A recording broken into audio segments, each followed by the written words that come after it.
Jelly in here. Jelly?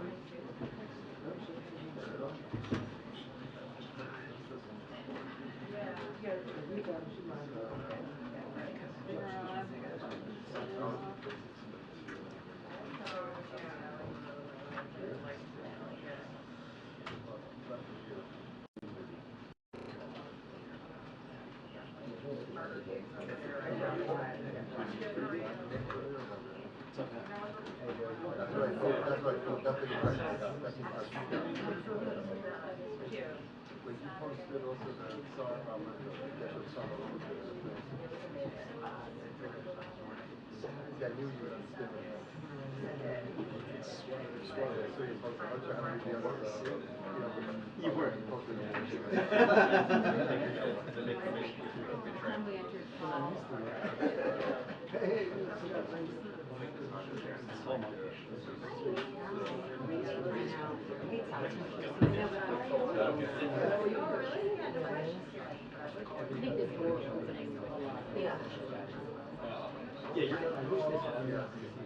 Yeah.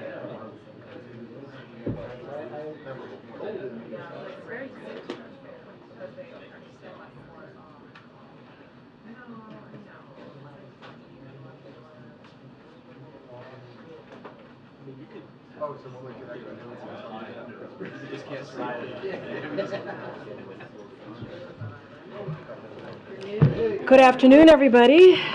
Good to see everyone. I have a couple things at the top before I turn it over to the Admiral. As the conflict between Israel and Hamas continues, President Biden has made it a top priority to ensure that the Palestinian people receive urgently needed humanitarian aid. This is something he's been actively engaged on over the past week, including calls with President Sisi of Egypt and in meetings and calls with Prime Minister Netanyahu.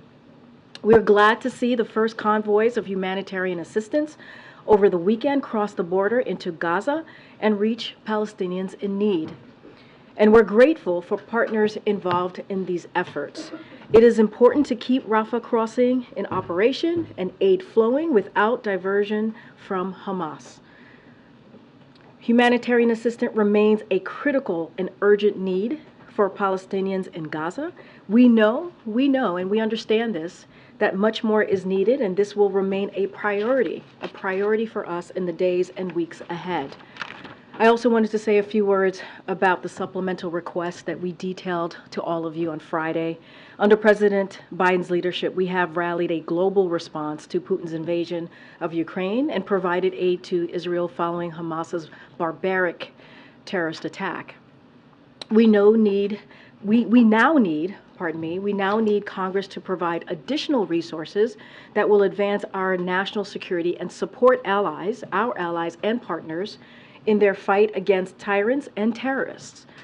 The supplemental the President put forward invests in American defense industrial base to ensure our military readiness, strengthen the American economy, and create American jobs, support Israel as it protects itself against Hamas, helps Ukraine defend against Putin's brutal invasion, provides humanitarian assistance to innocent civilians devastated by Putin's invasion and Hamas's horrific attacks, strengthens security and stability in the Indo-Pacific, provides alternatives to corrosive financing by the PRC, strengthens border security, and fights the flow of fentanyl. The world is watching, and the American people expect their leaders to come together and deliver on these priorities. We will continue to work with members of both parties to address these needs in a bipartisan agreement in the weeks ahead. And with that, Admiral John Kirby from the National Security Council is here to answer any questions that you have on Israel and any other foreign-related items. Admiral? Afternoon, everybody. Just to briefly recap events of the past few days, I thought it'd be good to kind of catch up here after the weekend. On Friday, I think you all know, we successfully secured the release of 2 Americans that had been taken hostage by Hamas during the horrific terrorist assault on the 7th of October. And the President had a chance to speak with them and with their families. As he told their families that he met in Tel Aviv, family members of others who have been taken hostage.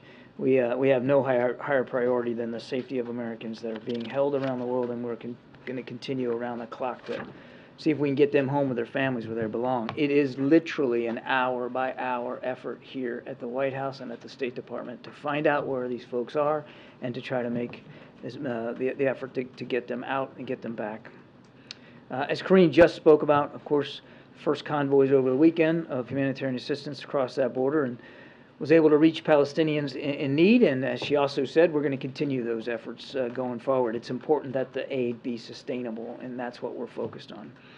And of course, throughout the weekend, the President received briefings from his national security team on all the latest developments.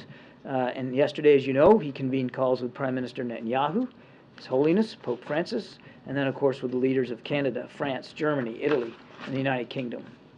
I'm sure you all saw the joint statement from all those leaders that they released last night. I won't reiterate it, but you can hopefully take away from that a real clear consistency and unanimity for Israel's right to defend itself against terrorism, while, of course, adhering to international humanitarian law, including the protection of civilians. Now, we've also seen over the course of the last few days, actually the course of the last week, but certainly over the last couple of days of the weekend, an uptick in rocket and drone attacks by Iranian-backed proxy groups against military bases housing U.S. personnel in Iraq and Syria. And we're deeply concerned about the potential for any significant escalation of these attacks in the days ahead. At the direction of President Biden, the Secretary of Defense has ordered the military to take steps to prepare for this, to ensure that we're postured appropriately, both in terms of being able to defend our forces and respond decisively as needed. Secretary of Defense has directed 2 carrier strike groups to the region, and we are now sending more air defenses to U.S. air bases in the region. Now, we know these groups are supported by the IRGC and the regime. We know Iran continues to support Hamas and Hezbollah. And we know that Iran is closely monitoring these events, and in some cases actively facilitating these attacks and spurring on others who may want to exploit the conflict for their own good or for that of Iran. We know Iran's goal is to maintain some level of deniability here, but we're not going to allow them to do that. We also are not going to allow any threat to our interest in the region to go unchallenged. We demonstrated last week that we have and will use the military capables available to us to protect and defend those interests. And those capabilities are getting bigger and better every day. As President Biden has said, our message to any hostile actor seeking to escalate or widen this conflict is very simple. Don't do it. That takes some questions.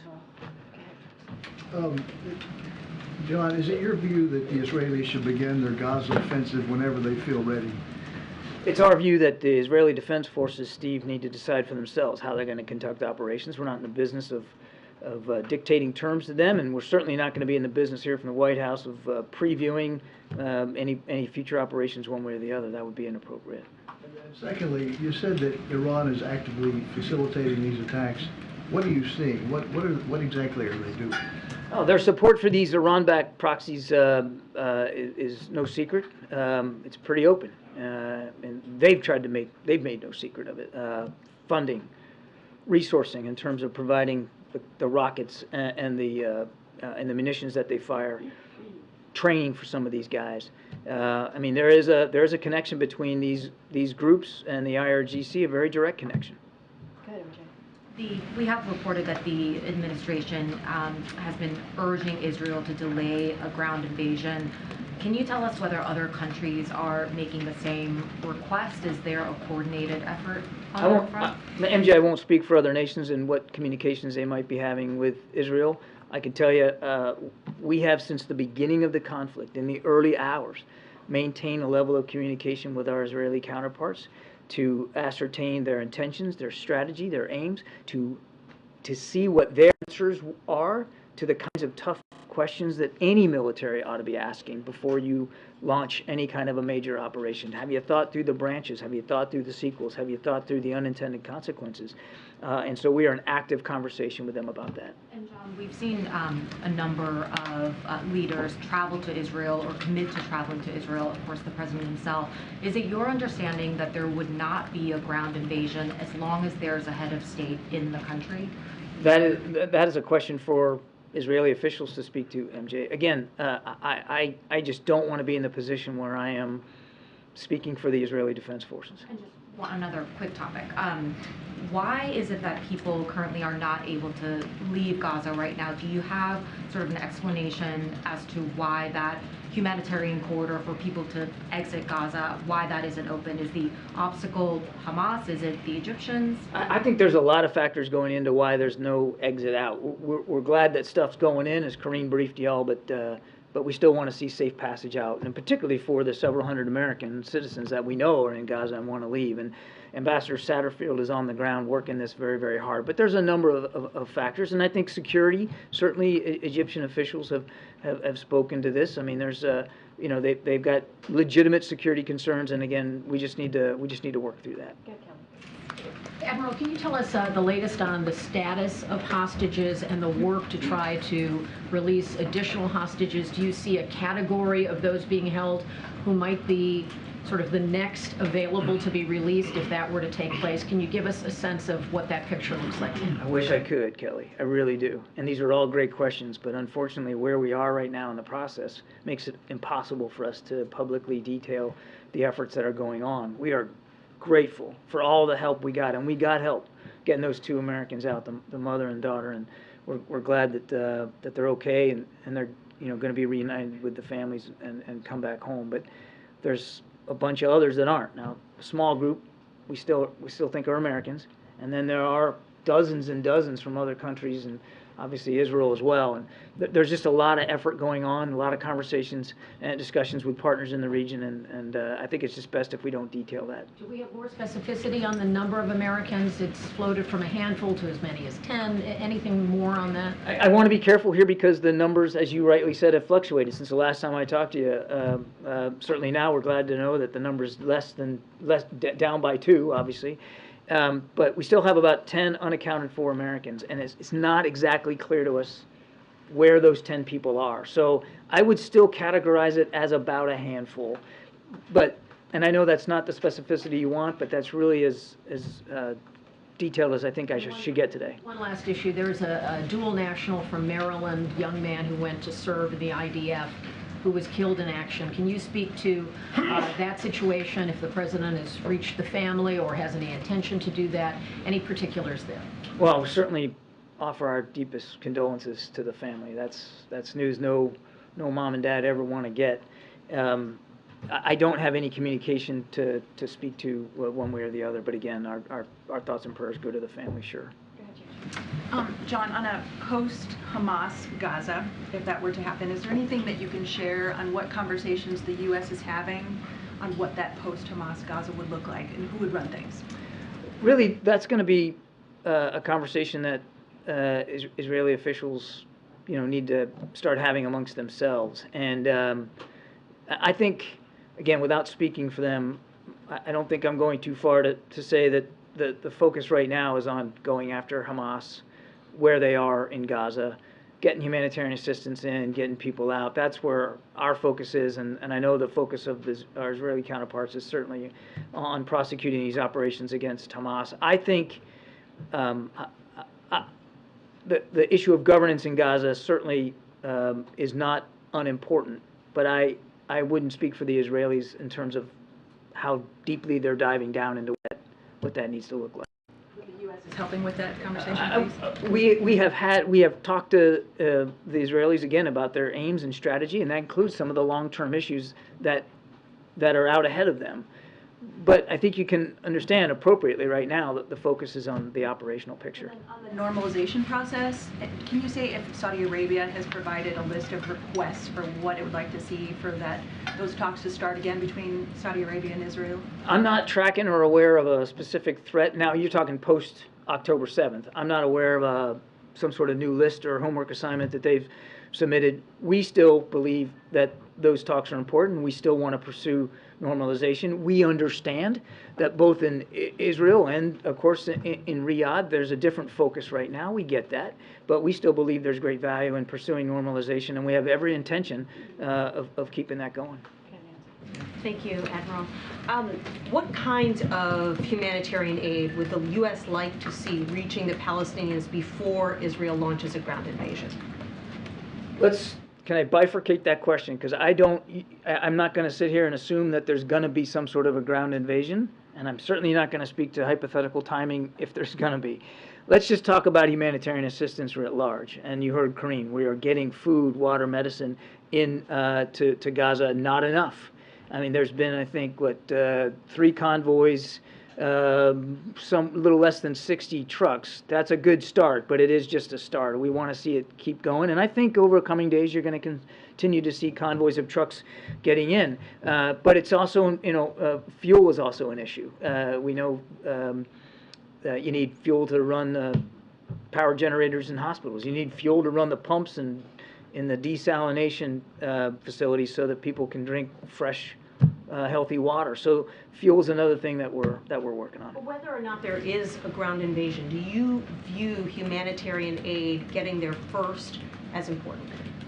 Whether or not there's a ground invasion, we believe that humanitarian assistance flowing to the people of Gaza is critically important, and it needs to go as soon as possible and as much as possible. And where does the president stand on this? Because there was some confusion over the weekend about whether or not he had said that, yes, he does want Israel to wait until humanitarian assistance can get to the Palestinians before any invasion. We have been crystal clear with our partners in the region, including Israel, that we want to see humanitarian assistance flow. There's been no change to our posture on that at all. But as I said, I think to Steve's question, we're not dictating military terms to the Israeli Defense Forces. They have a right and a responsibility to go after these terrorists, and they certainly are going to do it in a way that they choose to, that they believe is appropriate to the threat. We're definitely going to support them in terms of providing the capabilities for them to continue to prosecute Hamas terrorists. In fact, security assistance has continued to flow over the course of the weekend, and it will. But we're not dictating terms to them. Thank you. So the UN Secretary General, the European Union Foreign Policy Chief, and several international leaders are calling for a humanitarian ceasefire. Will we see the United States calling for a humanitarian pause? What we want right now is make sure Israel has the tools it needs to defend itself and to go after Hamas, and that humanitarian assistance keeps flowing. Now, it's started, and it's a good thing. We want to keep it going and keep it sustainable. That's what we're focused on. Sorry, you mentioned this joint statement yesterday where President Biden and several Western allies asked Israel to protect civilians. But the death toll in Gaza is rising sharply. Does it look to you that Israel is abiding by international law? Are they listening to your advice? We're not going to parcel out each and every event that happens on the battlefield, especially since we're not there. I can just tell you that there hasn't been a conversation that we've had with Israeli counterparts, and we've had them at all levels, where we aren't talking about not just what they want to do, but how they want to do it. John, 2 Fridays ago, I reported that the U.S. was urging Israel to delay a ground invasion after officials here issued statements to other outlets denying that was the case. In the days, week plus since, other outlets have started to report the same information that I had, but today you're not confirming any of those reports.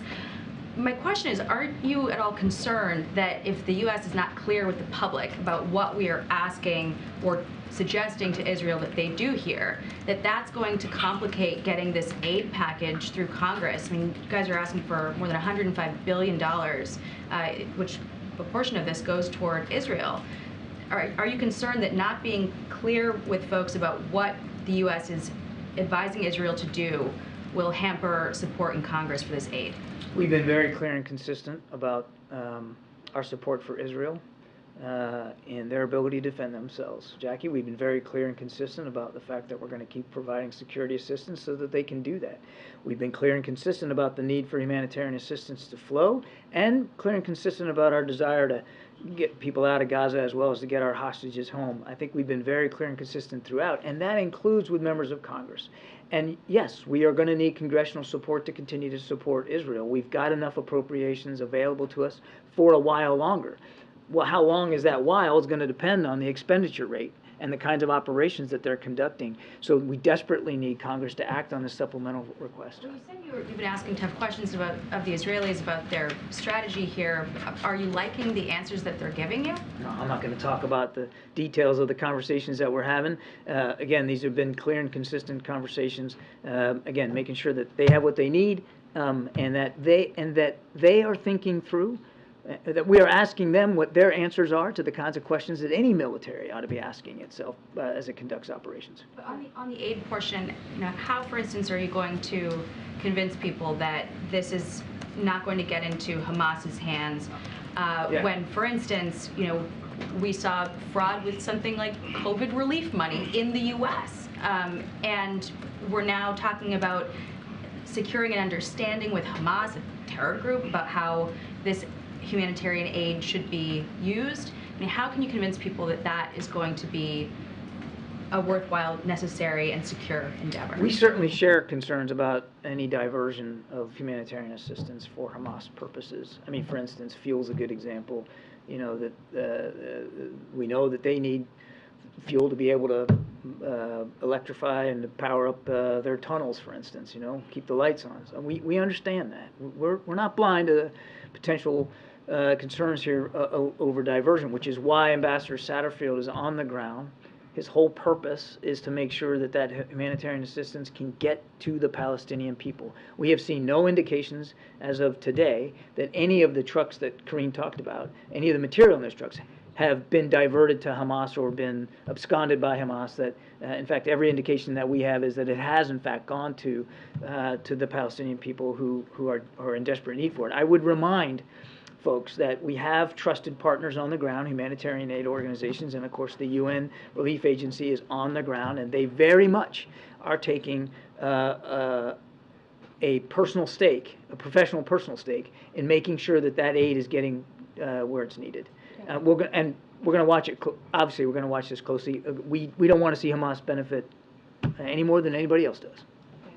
Just following on that, how does the U.S. go about knowing that it is getting to who it's supposed, the aid is getting to who it's supposed to get to, and not Hamas isn't taking a bit off the top?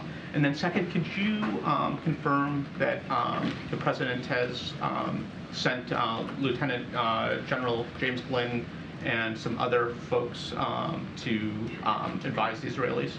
So on your first question, Amr, in fact, I'm going to write these down because I'm going to probably forget it. But on your first question, as I said, we're working with trusted partners on the ground, including the UN. And that's the way we do it in so many countries around the world, where we don't have a footprint. We don't have or any regions of the world, where we don't have a footprint. I mean, we're not on the ground to personally inspect these things, but we do have trusted partners on the ground, including the UN and some of these aid organizations, who will report what they're seeing and where they're taking this material and who's getting it. So we'll stay in close touch with them, and we all share the same desire that Hamas not be able to divert any of this stuff for their own purposes. We all share that desire, and it's not just the United States. You said, how's the United States going to monitor? The whole international community has a stake here in making sure that the people of Gaza get this food, water, medicine, and other vital needs met. On your second question, what I can tell you is that that there are a few relevant military officers with experience, the kinds of experience that we believe is appropriate to the sorts of operations that Israel is conducting and may conduct in the future, to go over there to share some perspectives from their own experience and to ask the hard questions, the same hard questions that we've been asking of our Israeli counterparts since the beginning. Can you say how many? A few. A few. Thank you, Admiral. Israel has repeatedly said that its top priority is destroying Hamas. So what is America's top priority, and are the two countries on the same page here? America's top priority, I think President Biden made that clear when we were over there, is to make sure that Israel has the tools and the capacity and the capabilities to go after Hamas terrorists, and to make sure humanitarian assistance flows in, and to make sure we can get innocent civilians who want to leave Gaza out, including American citizens. If Israel does begin this ground invasion, could you just outline how this would complicate getting the remaining hostages out and how it would impact America's strategy? Again, I just don't think it's wise for me to get up here and do a bunch of speculating and hypothesizing about operations that haven't happened yet. We'll let the Israelis speak for themselves and for what operations they're going to conduct. All I can tell you is we're going to make sure that they have what they need to do it, and that the humanitarian assistance keeps flowing. Well, are there any differences? Because you outlined 3 top priorities for America, and Israel has repeatedly said the top priority is destroying Hamas. So how can you achieve all of the priorities from America at the same time Israel gets their top priority? We agree that the top priority has got to be going after Hamas. There's no daylight here. We also think it's important for humanitarian assistance to flow and for our hostages to get home with their families, and we're working all 3 of those things. Okay, way in the back. Thank you. Have you been tracking new reporting coming out that Hamas and the Red Cross are working together to exchange another 50 Israeli and dual citizenship hostages? Is there anything you can say about that? No, I cannot. And then another question on Iran. Some officials have expressed concern over escalation, particularly with Iran, and Iran's foreign minister warned, quote, anything would be possible at any moment and the region will get out of control. So have you seen any indication that Iran is preparing to further expand this conflict more so than what we've already seen? I touched a little bit on that in my opening statement. We know that they're supporting these groups. We know they've supported Hamas and Hezbollah. We know they're monitoring these events very, very closely, and in some cases urging on some of these groups. And that's why I made it clear the president does not want to see this conflict widen. We have added additional military capability into the region to deter any such action, and we will act appropriately to protect and defend our national security interests in the region. You saw that just last week when a guided missile destroyer shot down missiles and drones that were potentially on their way into Israel. We take those responsibilities seriously, and anybody else in the region ought to be paying attention to that. Thank you, Karine. John, do you have an update on whether Iran was directly involved in the October 7th attack on Israel? Because some Israeli officials say that they have evidence, but they have not presented any yet.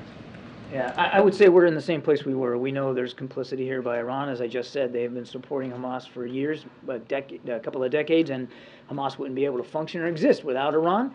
But I can't stand here before you and say that we've seen a particular piece of intelligence that shows that they were participating in, witting of, directing what happened on October 7th. But again, nobody's doubting, nobody's walking away from the fact that Iran does bad things with bad people in that part of the world. How does the White House see China's role in the Israel-Hamas conflict, and what's your reaction to China sending 6 warships to the Middle East? I'll let China speak for their foreign policy in the region and whatever their take is. I've seen them call for both sides to ratchet down the violence. We've been clear about where we are, and we're on Israel's side here. Israel needs this support to go after Hamas terrorists. That's not going to change. And I'll let them speak to their naval maneuvers and where they're putting their ships. Talking to China or Russia on the Israel-Hamas conflict? Or not? I know of no particular conversations we've had bilaterally with either country thus far. Thanks, Karine. John, speaking of the Americans in Gaza, some are being told that by the State Department, by the administration, to go to the border. We were told on Saturday they were told to go to the border, but they obviously could not leave. Are you still advising Americans to go to the border? What's the hold up there? You'd have to talk to the State Department. I can't speak for the communication that they're having with American citizens there. What I can tell you is that we are working this very, very hard to get them out of Gaza, again, through Rafah. And Ambassador Satterfield literally is working this as you and I are speaking right now. And so we obviously, if we want to get them out, we want to have them available as close by as possible so that can be effected in a very efficient way. But as for what specific messages the State Department is sending today and Monday, you'd have to talk to them. Speaking about what President Biden said on Friday at the fundraiser, he talked about the Hamas attack being carried out to disrupt the normalization efforts between Israel and Saudi Arabia. Can you talk more about what he meant by that? Is that the administration's position? Well, we certainly can't discount the fact that could have been a goal here. Look, Hamas wants to wipe Israel off the map. They simply just want to kill as many Israelis as they can, That was the purpose of October 7th, to just take life. And it is perfectly possible that there were other geopolitical goals here, as the president alluded to, because normalization between Israel and Saudi Arabia, you can see that would not be in the interest of terrorist groups like Hamas. Hamas, it certainly wouldn't be in the interest of their backer in Tehran. Do you think that's the top reason why they did it? I can't specify specifically what the top reason. I'm not in the minds of the terrorists, but the president was certainly laying out a very real potential factor behind what they did. Thanks, Karine. The president has spoken a lot about the work he's done in building a coalition behind Ukraine and supporting Ukraine. Are there any concerns that U.S. support for Israel and as civilian casualties rise in Gaza? Is there any concern that could undermine support for the U.S. stance on Ukraine with countries in the global south, for example, for Brazil, in Asia and Africa, who might be in terms of their views on Gaza? Supporting both right now, both countries, is important to President Biden. That's why we submitted that supplemental funding request last week. It's important that both get the support that they need, not just from the United States, but from the international community, and we're dedicated to that outcome. We're going to stay dedicated to that effort. Yes, I wanted to ask you about if there are concerns in the administration in regards to this funding that you guys requested from Congress, given the fact that some of the leadership in the Republican caucus is saying that they would like to approve only a package for Israel and a separate package for Ukraine. Yeah, I'll let members of Congress speak for themselves in terms of how they want to move this supplemental request forward. We submitted together because we believe all of it is important. Every dollar that we ask for the supplemental funding is of an urgent nature, and we urge Congress to move on all of it as quickly as possible. Thank you. With regards to American hostages, you noted that there were conversations and discussions with partners in the region. And on Friday, after those 2 Americans were thankfully freed, the president thanked the Israelis and Qataris for their partnership in this work.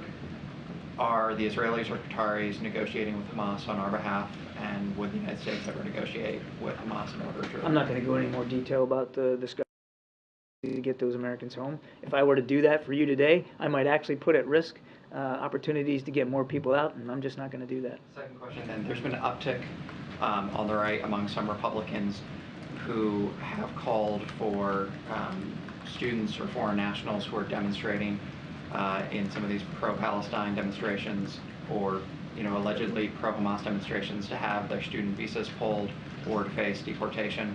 What is the administration's response to those kinds of remarks and that kind of rhetoric? I would just tell you, you don't have to agree with every sentiment that's expressed in a free country like this to stand by the First Amendment and the idea of peaceful protest. I'll leave it at that. Yeah, can you talk about the degree to which your efforts to get the supplemental funding and work on the crisis are complicated by the fact that we still don't have a speaker after all these days?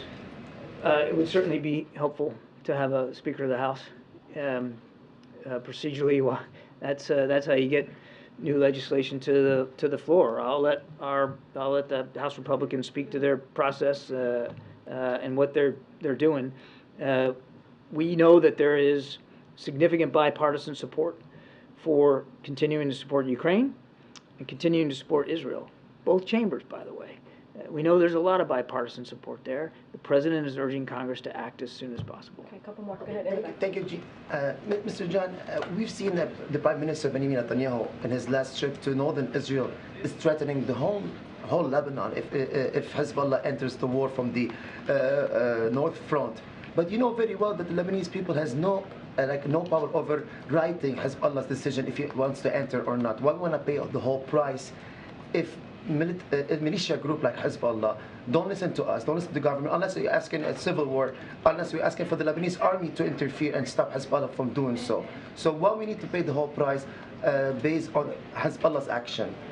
I didn't understand the exact question. So as Lebanese, not pro Hezbollah, why we need to pay the price if Hezbollah enter the war? Why do the Lebanese people need to pay the because price? Netanyahu said he's going to bring Lebanon to the Stone Age. And do you think we're all happy to see that happening in our home? Look, we know that Hezbollah does not speak for the Lebanese people, the vast majority of the people of Lebanon. We know that any more than Hamas doesn't speak for the aspirations of the vast majority of the Palestinians living in Gaza.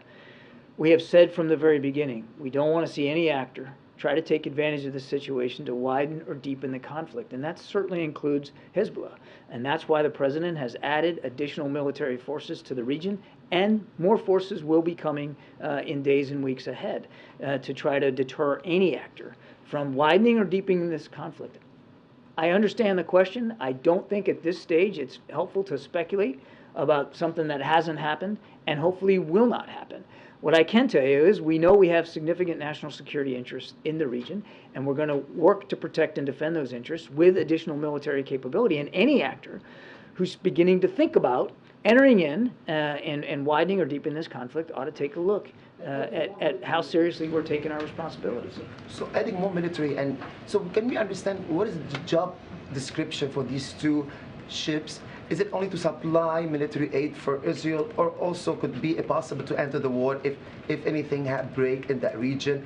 Just a bit of information regarding that matter. Well, first of all, it's not two ships, it's two carrier strike groups. There's a lot of ships in a strike group.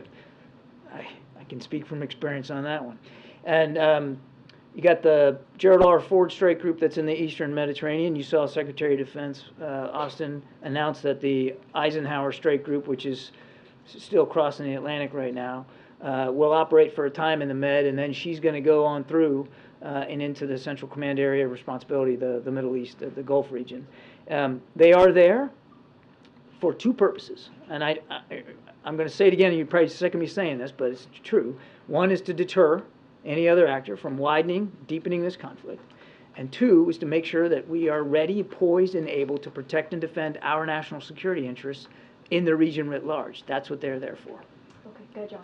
Thanks a lot, Karine. John, in regards to the emergency supplemental, you've spoken before about the emergency need for funding for Ukraine.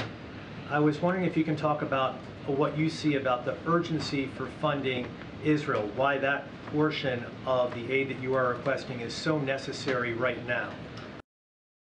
If we don't get relief, John, we could potentially have a lapse in our ability to provide those kinds of munitions to Israel. We have existing appropriations, funds available to continue to support Israel for a time, for a short time. Again, I can't be perfectly specific because a lot of it depends on the pace of their operations and what they're going through. We also need to make sure we have appropriations to replenish DoD stocks. We have national security interests around the world as well that we have to meet, and we've provided an awful lot out of our inventory. We need to be able to replenish that, but it's vitally important. And then just to put a fine point on this, I mean the figure we asked for, which is a little bit more than 14 billion, was directly after consultations with our Israeli counterparts. We didn't pull that number out of thin air. It absolutely was a result of the conversations that we had with the Israelis about the kinds of needs that they have for as long as they think they might need them. Separately, on the hostages, a spokesperson for Hamas has suggested that Hamas would release all of the hostages that are in Gaza right now in exchange for a ceasefire. Do you view that as a credible offer? We got to take anything that Hamas says with a huge grain of salt. We don't take anything that they say at face value. Here's an idea, and it's just an idea I'll throw out there. They could release them all now. Just let them go now, because these people didn't do anything wrong. They're just innocent civilians being caught up in this conflict. Let them go now. Now, I recognize that's not going to happen, which is why we're going to keep working with our partners in the region to do what we can to get them released.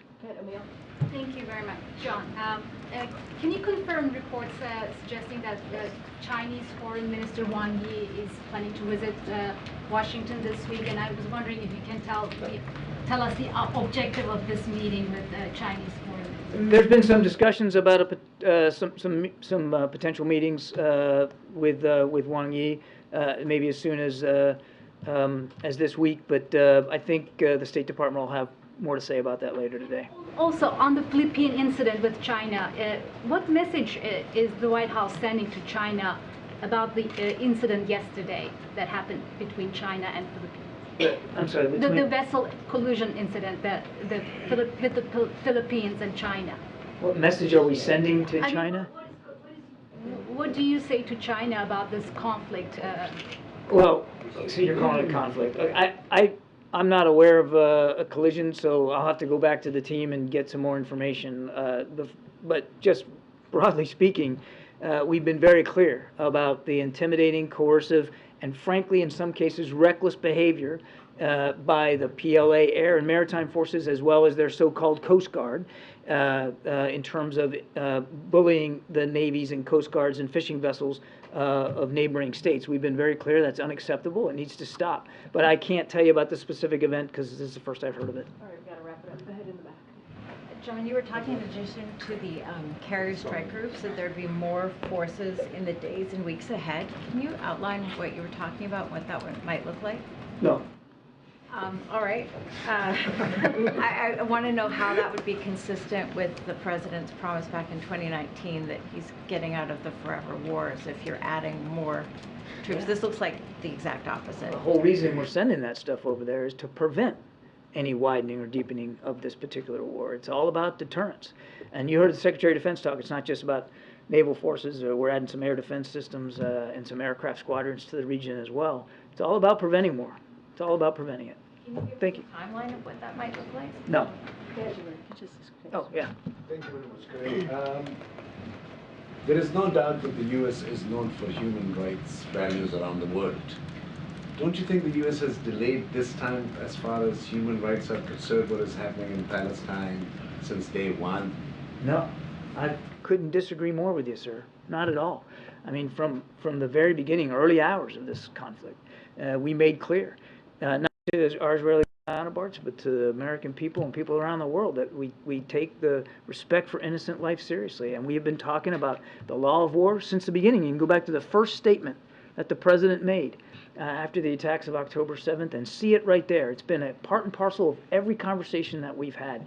And we have been working hard. We have been spearheading the efforts to get that humanitarian assistance in. It came, those first truck convoys that Karine talked about, came after President Biden spoke to Prime Minister Netanyahu in Tel Aviv, and then to President Sisi on the phone coming home on Air Force One on Wednesday night to get that stuff moving. And within a couple of days, they had some road repairs they had to do. It started flowing. No, sir, we have been working the issue of human and civil rights and protection for innocent life since the very beginning, and that's not going to stop. And the rallies that happen in some of those countries which are the allies of the United States, some of these rallies were in very huge numbers. Don't you think President Biden needs to play a role towards peace instead of saying that he could handle 2 wars at a time? Does that give a good impression to fight 2 wars at a time instead of working towards peaceful things? From the beginning of this administration, we have been working for a more integrated, cooperative, peaceful, stable, and prosperous Middle East. And I'm not going to reiterate for you the list of accomplishments, but they're all there. I'm happy to send you an email with them. We have been working hard on trying to get the Middle East to be a more stable, prosperous region. That's not going to change. Now, obviously, you know, these attacks on October 7th were horrific, and the Israelis have a right and a responsibility to respond to those attacks. I think everybody understands that. And so we also understand that the focus of countries in the region, particularly Israel, is going to be on that. It's our focus too, but that doesn't mean we're going to give up. It doesn't mean we're just going to walk away from it.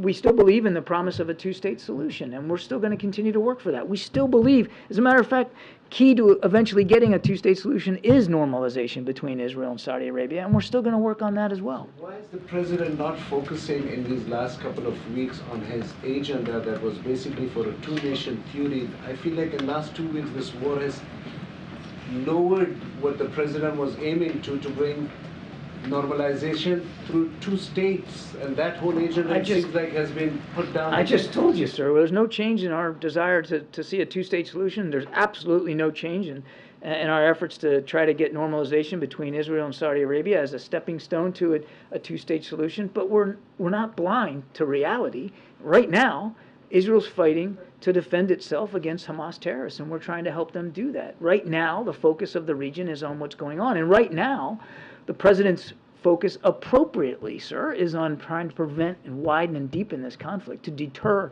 a larger war so that we can get back to the table and we can move forward on those key diplomatic steps.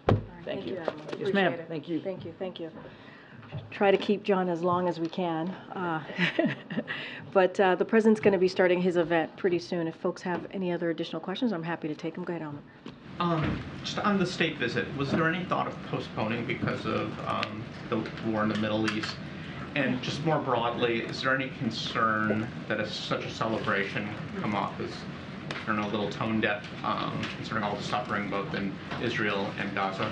No, appreciate the question, and obviously, we've seen some of these reportings. Look, we believe that there's no more important time than now to have this state visit with us, the Australians, and to demonstrate, of course, our strength and partnership in alliances, right? As we continue to have conversations with our partners, have conversations with our allies, right? As we are continuing to see the invasion that continues in Ukraine, right? So having these conversations with one of our allies, like Australia, is incredibly important. And so that's what you're going to see. You're going to see two leaders come together, continuing to talk about the partnership that they're hoping to continue to push forward. And so, look, it doesn't stop the work that the president has continued to do, whether it's these diplomatic conversations, these important bilateral visits, or whether it's domestic issues right here in this country. And so the president, as he has been doing, is going to continue to do the work of the president, to do the work of the commander-in-chief, and this is no different. Just one more real quick. UAW ended its strike today. Is it time for Gene Sperling and Acting Secretary Sue to be on the ground in Detroit? Well, as you know, they have been to Detroit in the past couple of weeks. They have been closely engaged with UAW and the Big Three. That continues. Obviously, they're not part of the negotiation. They're offering any assistance that the Big Three or UAW may need. Look, we believe, the president believes, that collective bargaining is incredibly important for those sides to come together and continue to have those negotiations, continue to have those conversations. And we are here to assist in any way, and we have been doing that. But again, collective bargaining, so that there is, hopefully that there's a win-win agreement. And if it's done in good faith, we have seen it in the past 2 years under this administration work out in different scenarios. And so that's what we're hoping that continues. Go ahead, MJ. Was the president briefed on Samantha Wool, the leader of a synagogue in Detroit who was stabbed to death? So obviously, our hearts go out to the family. To the families there. It's a devastating news story. The president obviously is just like everyone else, is paying close attention and saw those reports.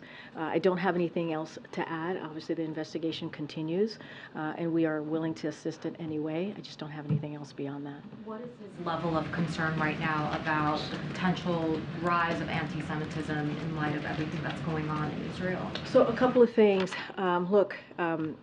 We have not seen any credible threats. I know there's been always questions about credible threats, and so just want to make sure that that's out there. But look, Muslim and those perceived to be Muslim have endured a disproportionate number of hate-fueled attacks, and certainly President Biden understands that many of our Muslim, Arab Americans and Palestinian American loved ones and neighbors are worried about the hate being directed at their communities, and that is something you heard the president speak to in his address just last Thursday. And so one of the things that the president has done is directed his team, Homeland Security team, to prioritize prevention and disruption of any emerging threats that could harm the Jewish, the Muslim, Arab Americans, or any other communities. And that is something that the president has sought to do and since day one. As you know, the president ran on protecting communities, obviously, but bringing people together, protecting the soul of the nation. And so that is something that the president takes very, very seriously. We're going to continue to denounce any sort of hate towards any American here. And so that's what we're going to continue to be steadfast on. Again, he has directed his Homeland Security team to make sure that they're on top of this. Are there specific deliverables you're hoping to get out of the Australian meetings this week, or is it more of a consultation? So we'll have more on the agenda for the meeting. I certainly don't want to get ahead of the deliverables that will come out on Wednesday, but certainly we'll have more to share. And obviously, we tend to have these background calls at NSC leads, and so we'll have some more in depth on the priorities and the agenda and what we're looking to do. I haven't called it again. Thank you. I know John Kirby addressed the protests on college campuses, and I appreciate that the president respects First Amendment rights to protest, but does the president view anti-Israel protests and sentiment on college campuses as anti-Semitism? So look, I'm not going to get into what's happening across the country and at different universities. Not going to get into the specifics. As the Admiral said, the First Amendment right? That's what something, peaceful protest is really part of our democracy, being able for folks to be able to express their feelings. I'm not going to get into any specifics on that. The president has been very clear in wanting to make sure that Jewish Americans, wanting to make sure that Arab Americans, Muslims are protected here. That is what he believes in, that they have the right to live their lives and to feel protection and to feel like they're able to be part of the community. The president has been very, very clear on denouncing any type of violence. And so as it relates to peaceful protesting, people have the right to do that. But we're just not going to get into blow-by-blows of what's going on across the country. The president has been very clear, very clear. Blow by blow, but the president himself said silence is complicity. So if there's anti-Semitic letters being sent by students or protests, sentiment at protests, of course, the president doesn't is against anti-Semitism. Of course. This is a president that you have heard me say wants to protect communities, whether it's the Jewish community, the Arab American community, the Palestinian community. This is someone who is going to speak out against anti-Semitism, of course. But you're asking me, you were kind of conflating the two. You were asking me about protest, and you were asking me about this question. If you talk to a lot of the protesters, you'll hear I hear anti-Semitic you. comments. And we're going to always Israel of denounce. genocide. We're always going to denounce anti-Semitism. But at the same time, people have the right to peacefully protest. But we, in this administration, are going to always denounce anti-Semitism, any form of hate,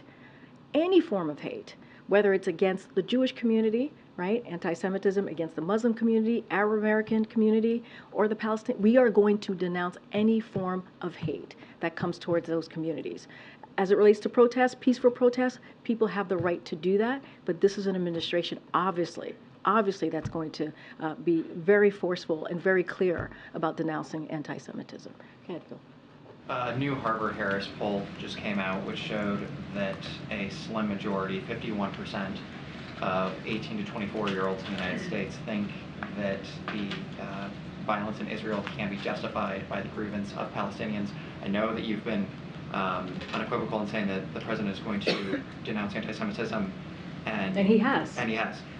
Is there anything in particular that the administration is planning to do to take this argument to those college students or those younger generations who seem to be open to the idea that there are two sides to this thing? I don't have anything to lay out on any specific conversations or outreach that the president's going to do to students. As you know, we have an Office of Public Engagement here. We have other offices here at the White House that is constantly engaging with communities, including the young community. I just don't have anything specifics to your question on the president's schedule to do that.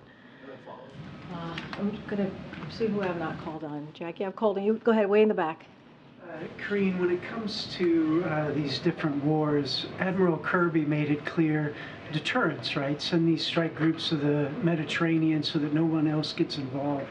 But it seems like our deterrence in Russia did not work. Our deterrence with North Korea building up its stockpile didn't work. Now here in the Middle East, our deterrence hasn't worked. What are we doing to make our deterrence actually have teeth? I mean, look, in Ukraine, specifically, as you mentioned, with Russia, remember the first days of that war or of that invasion, Russia was supposed to take down and take over Kyiv. And it is because of what this president was able to do to bring together more than 50 nations, our allies and partners, and also to continue to provide the assistance that Ukraine has been now to fight off, right, to fight off what's going on in their country. It's been impressive.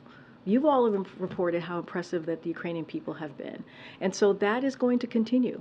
That is continue to support to Ukraine. That's why we put forth the supplemental request last week to hopefully to continue to give those security assistance to Ukraine. And look, as it relates to Israel, the Admiral spoke to that on what we're trying to make sure that Israel has what it needs to defend itself. And we're going to continue. And let's not forget the humanitarian aid that has to go into Gaza. And that is something the President and Admiral said this. The President went to Israel, had the conversation with the Prime Minister, also had conversation with President Sisi, and look what he's been able to do. We've seen multiple convoys go in and provide that humanitarian aid. Look, we are going to continue as the commander-in-chief, leader of the free world. Of course, the president is going to make sure that we are there for our partners and allies. That will continue. That will not end. And that's what you're seeing the president do every day. Go ahead. Follow up. I understand you're saying that he's rallied the troops and brought allies together, and that all makes sense. But I guess, again, the origin of my question was, why aren't we doing a better job preventing these wars in the first place? What we are doing, and Admiral spoke to this, of course, as he talked about the Middle East, and of course our goal has always been a prosperous Middle East, a peaceful Middle East. He literally went into speaking about what the goal has been and what we're going to continue to do, make sure that there is peace, right? Make sure that we bring our allies and partners together. That doesn't stop. But at the same time, right, if Russia's going to invade Ukraine, we have to be there for Ukraine. Right, trying to take over their sovereignty, their democracy. We have to be there, right? If we have to be there for Israel, as they fighting off a terrorist organization, right? Innocent people are being killed, and so the president's going to be there for that. And so, look, it doesn't stop us, deter us from what we're trying to do more broadly. In having these diplomatic conversations. You saw, as I mentioned to one of your colleagues, Australia is coming. We're going to continue that conversation on how we're going to help Ukraine and continue to be partners and allies. But look, we're going to do the job that is at hand. That's what the president is focused on. Go ahead. Thank you. We haven't run really in this briefing, we've been mainly covering foreign policy. The president's event that he has coming up, which is on a domestic investment part of his agenda, does the president see any frustration in the fact that so much of the attention is on foreign policy, that the domestic agenda is sort of less in the news on a day-to-day basis, particularly with what's going on in the Middle East, or is that just the reality of the way the world is? I mean, it is the reality of where we are and what's being reported by all of you, right? It's just the reality of where we are. Look, but it doesn't stop the president, like you said, for today, right? Making announcements that's important to the American people, right? The American people want us to see them delivering, whether it's the economy, whether it's healthcare, whatever issues that is important to them. It's the president's going to make a big announcement in a couple of minutes that you all have reported. Actually has gotten great coverage on what he's trying to do, and will be announcing today. And look, you know, it doesn't stop the president from doing the job that he has to do every day. And you've seen him do that, whether it's foreign policy, whether it's domestic issues. We try to hit that every day, and you hear the president talking about that every day. There are incredibly important issues that are top of mind for Americans that the president's not going to stop talking about. And as you all know, the president has multiple things to do all at once. And that's what you're going to see him do today. That's what you're going to see him do on Wednesday when he welcomes the Australian Prime Minister. And that's what you saw him do last week when he went to Israel. And not just that, had conversation with the president of Egypt, right, to make sure that things are moving forward and making sure that we're getting that humanitarian aid into Gaza. None of that stops. None of that stops. I think I have to go. All right, thanks, everybody. We'll see you tomorrow. Thank you. Will he speak to Israel at this event?